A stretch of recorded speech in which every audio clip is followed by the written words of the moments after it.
শেষ জামানে হাদিস এসেছে যে আখিরুজ জামানে এক মেয়েদেরকে ধরা হবে, মানে মেয়েরা ধরা দিবে না, ধরা হবে, ধরা হবে, পেট কেটে ফেলা হবে, এর ভিতরে যা আছে ওকে বের করে ফেলা হবে।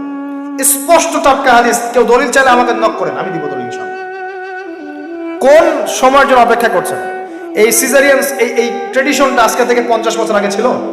আপনার দাদিরা কি এইভাবে সন্তান জন্ম দিয়েছে? তাদের 11টা বাচ্চা হইতো, 12টা 15টা বাচ্চা হইতো, আর আমার একটা দুইটাতেই সিজার লাগে।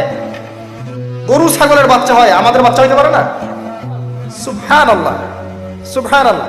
ইভেন আমার ক্ষেত্রে এমন হয়েছিল। 12 ঘন্টার মধ্যে না করলে আপনার ওয়াইফকে বাঁচানো যাবে না। বললাম ওয়াইফ বাঁচবে, নর্মালি হবে, নর্মালি করবে।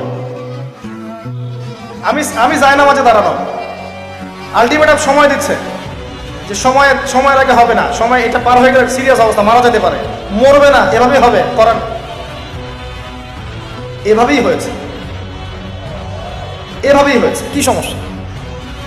মানুষকে ভয় দেখানো হয় এখানে। আমি এই কথাটা এই জন্য বললাম যে যারা পুরুষ আছেন আপনারা এবং যারা সন্তানের বাবা হচ্ছেন, আপনারা আপনাদের স্ত্রীদের জীবনটাকে এভাবে ধ্বংসের মুখে ঠেলে দিন না।